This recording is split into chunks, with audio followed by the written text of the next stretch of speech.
Welcome back to day 2 of Curbside Camp. Today we're going to be learning how to do Crayon Batik. So in your bag you should have a thing of black paint, 2 sponges, a box of crayons, a couple of sheets of white computer paper, and then a couple of sheets of construction paper. So what we're going to do today is the process of batik. So batik comes from Indonesia. And they do it a lot when they're printing designs on cloth.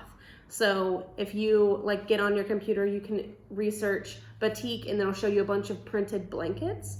And the process of batik is using wax, like beeswax, to create a design on a piece of fabric and then dipping that fabric in dye so that the fabric becomes a different color. And then you heat up the wax and peel it off and it leaves where the wax was the original color of the fabric.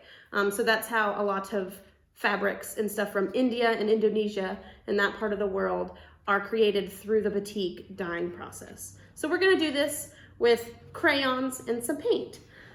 The first thing you want to do is take one of your pieces of computer paper. You can do the whole page, or you can cut it in half, cut it in a circle, and design that piece whichever way you like.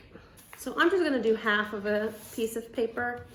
And I'm gonna take out my crayons. If you wanna trace your design first with a pencil, that's fine. But when we are doing this design, you can draw a picture, which if you wanna draw a picture of your family or a picture of a nice nature scene. I'm just gonna do a design with a bunch of random shapes.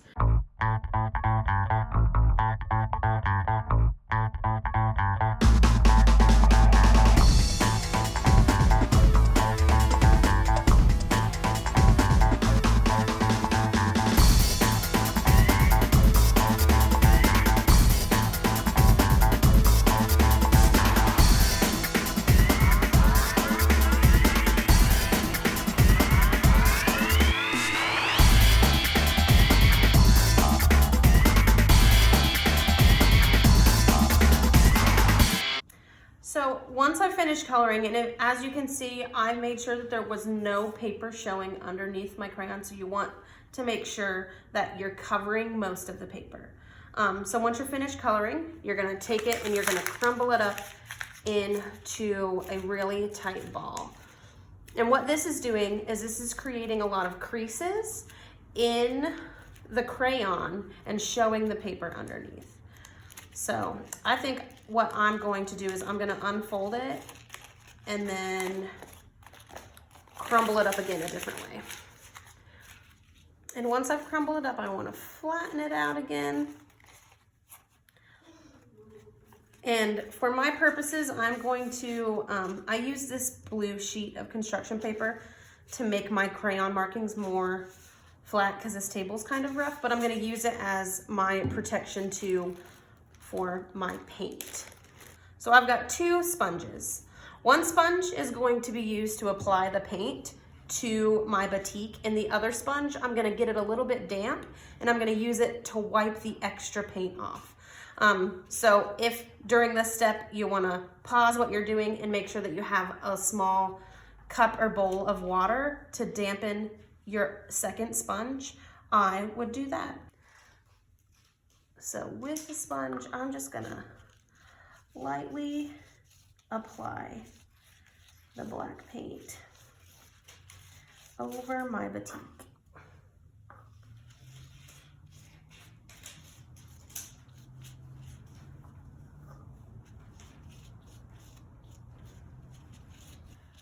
You might get a little bit on you, but that's okay. This paint is washable.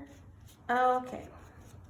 So once I've done that, I want to take my other one and get it a little damp. You don't want it to be soaking wet because you don't want to get your paper super wet, but you're going to lightly wash away the extra paint.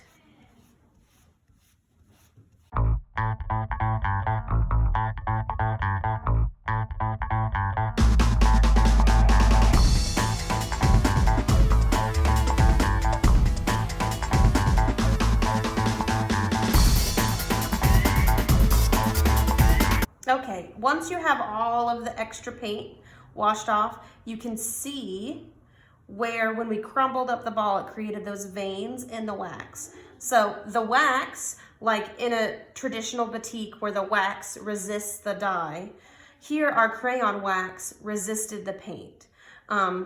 So we kind of did it backwards to how they do it with resist beeswax and dye. We put the wax on and dyed in between the cracks as opposed to creating a design and dyeing in between all of the big spaces.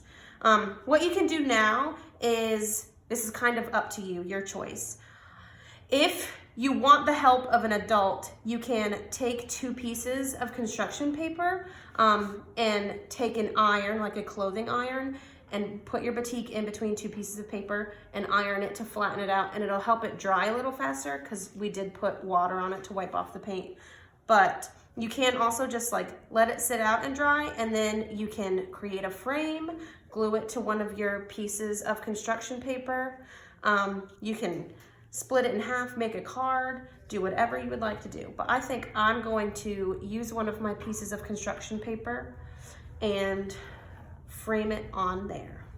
So once you frame it, you have your own personal crayon batik. And now you can teach your parents and your friends about the dye process that they use in Indonesia called batik, and create some really cool things.